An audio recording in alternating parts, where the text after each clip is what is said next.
Hello from Sunland Park. Hope you're having a great day. I'm a huge Star Trek fan. I have been for years and years and just a very long time, and I'm going to tell you exactly why. This week is a very special week. September 8th, 1966, a new television series premiered on the NBC network, and the viewers that evening saw an incredibly diverse crew working on this spaceship, all working together in relative harmony. But the crew that appeared on September 8, 1966 wasn't actually the first Enterprise crew that Gene Roddenberry had pitched to the network, because the original pilot for Star Trek, entitled The Cage, had starred Jeffrey Hunter as Captain Christopher Pike, and the first person actually cast with Star Trek who actually stayed and became a main character, Mr. Spock, was also in the pilot. But Jeffrey Hunter wasn't the right person for the role, and NBC decided that The Cage was simply too cerebral. And you don't see The Cage that often. It does reappear in syndication from time to time, but it's lacking a lot of the appeal that you actually find with the original series and the subsequent series of this huge cultural phenomenon that nobody actually knew what they were starting in September of 1966, and yet here we still are. The 13th movie was just released this past summer, and so it's just been an incredible pop phenomenon that started back in 1966. And the crew that you saw on that night, if you happen to be watching NBC, Captain James Tiberius Kirk from Iowa, sort of middle of America, neutral accent. Gene Roddenberry's idea of a middle American sort of guy, hard charging, leap before you look, take charge, brash kind of a fellow. Then there was Commander Spock, the first officer, and to many people the most interesting character of all, half Vulcan and half human. And the thing about Vulcans were supposedly that they were completely logical beings and didn't have any emotions. We discover over the course of time that actually they do have emotions. They're just very good at suppressing them. And those emotions were clearly on display during the death scene in Star Trek Into Darkness, as Kirk was dying. Of course, he came back to life later. He was dying, and Spock was crying, and then later he became extremely angry in his pursuit of Khan. And you also saw it many other times over the years with Ambassador Sarek on the Next Generation series. So Vulcans, they do have emotions. They're just very good at suppressing them. But when they do come forward, those emotions can be very intense. And some other peculiar things about Spock: he has green blood, for one thing, and the most obvious is the pointed ears. An interesting thing, NBC Sales was really concerned that there were going to be a problem with that in the Deep South because of Spock's resemblance to Satan, and that was not entirely unwarranted, I would say. As a matter of fact, one of the most ridiculous things I ever heard anybody say about Star Trek was that this whole idea of people appearing and disappearing into thin air was a subtle attempt to prepare the world for the Antichrist. Yeah, I actually heard somebody say that one time, one of the most ridiculous things I ever heard. But this idea of beaming from place to place and appearing and disappearing, that was supposed to be a subtle attempt to prepare the world for the Antichrist. But Commander Spock was one of the most interesting and intriguing characters, and in fact Vulcans in general. Then he had the third member of the triumvirate, Dr. Leonard Bones McCoy, who was from Tennessee, apparently. And the pairing of Spock and McCoy in Star Trek Beyond, where they actually had to kind of work together to survive and then accomplish the mission as sort of a working team, that was just ingenious. And it was it's a shame for anybody who hasn't seen that, because it was really a stroke of genius on the part of Justin Lin and Simon Pegg and the others who were involved. Then you had a remarkably diverse crew beyond that. Had Sulu, portrayed by George Takei, an Asian American. I think he was actually supposed to be just Asian as a Trek crew member. Lieutenant Uhura, who was African American, but I think in Trek she was actually supposed to be from Africa. An interesting thing happened with Nichelle Nichols. She got extremely frustrated with the series at one point, and she was thinking of quitting. And she mentioned this to Dr. Martin Luther King at some event or another that they both attended, and he told her, "No, you can't do that. Do you realize what you're doing? Do you realize what you've done? You're portraying an African American woman in a position of major responsibility, and you're creating a terrific role model. You just can't quit that role," because Dr. King apparently was a fan. And so Nichelle Nichols continued in that role. And then you also had the Russian Chekhov and Montgomery Scott, the chief engineer, who obviously was from Scotland. And so you had this incredibly diverse crew, and it was like nothing anyone had ever seen before. They worked together in relative harmony. And what you learn about the universe of Trek as it continues on through Next Generation and some other incarnations is that in the 23rd and 24th centuries, there's a united Earth, apparently under one centralized government, and that came about because of first contact with the Vulcans, because once humans realized that they weren't alone in the universe, the effect was to unite humanity in a way that no one had ever believed possible.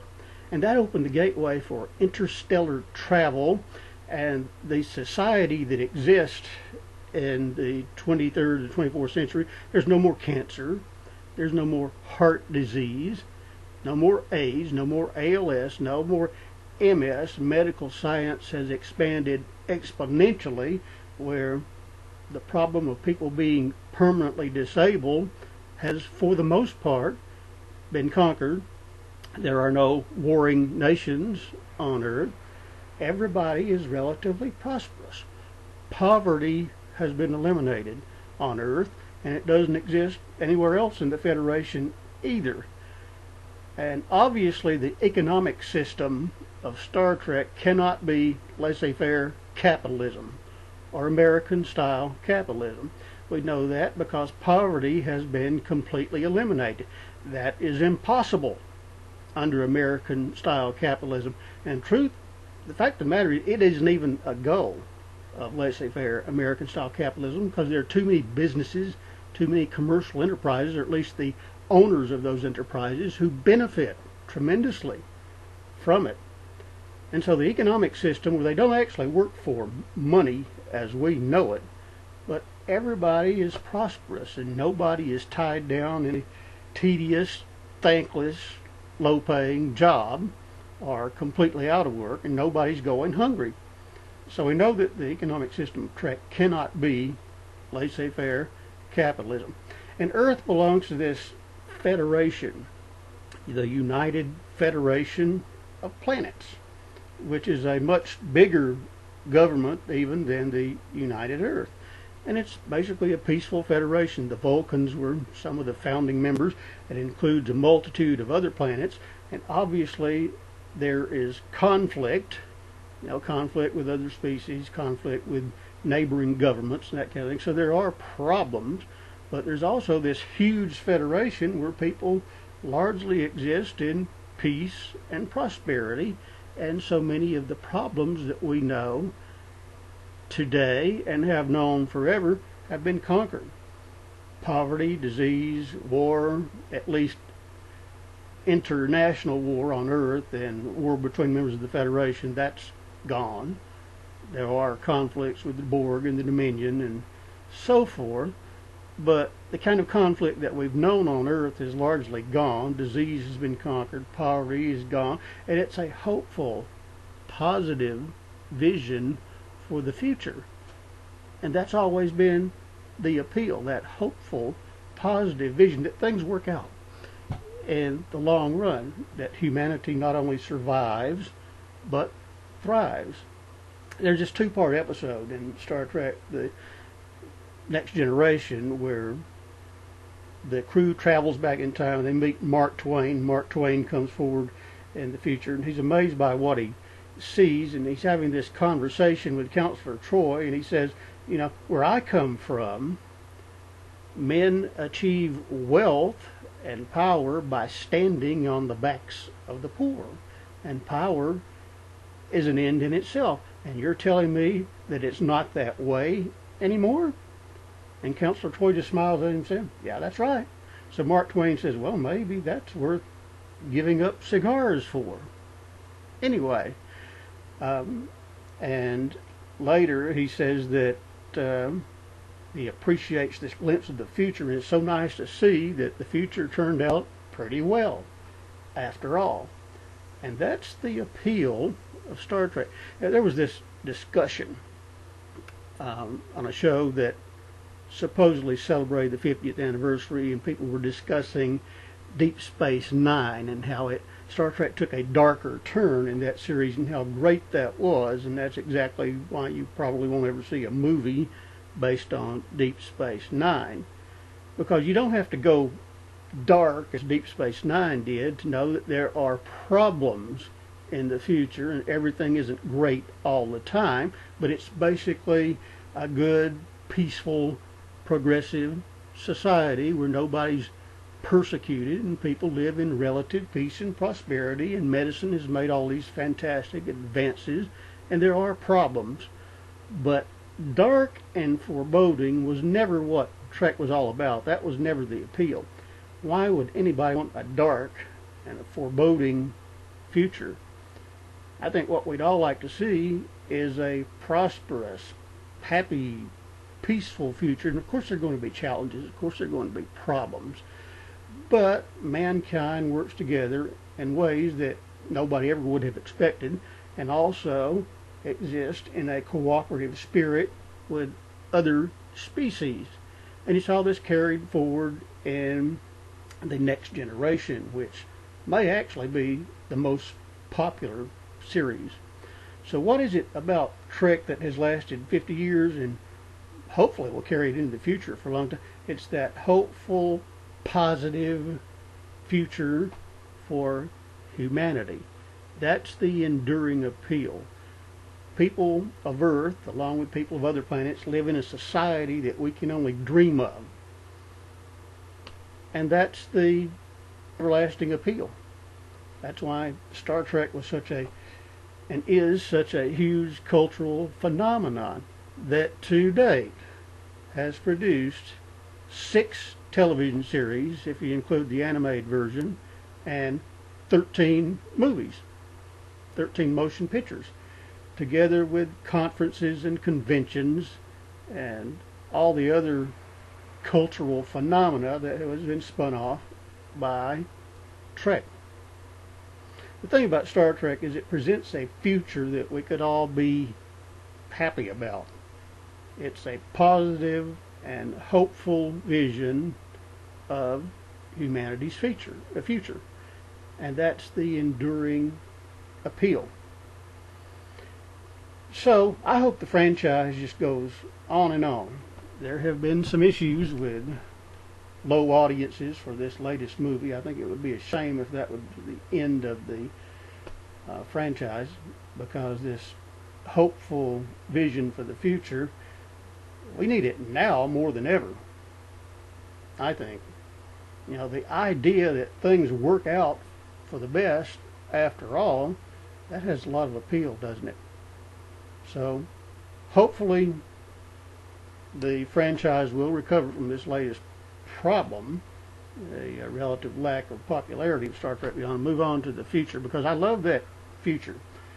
I'd like to work with people like Jean-Luc Picard and Will Riker and Beverly Crusher and Deanna Troi and Mr. Spock and Mr. Data, intelligent, smart people, competent people who know what they're doing, and they're well educated, and they go about things in a logical, methodical manner.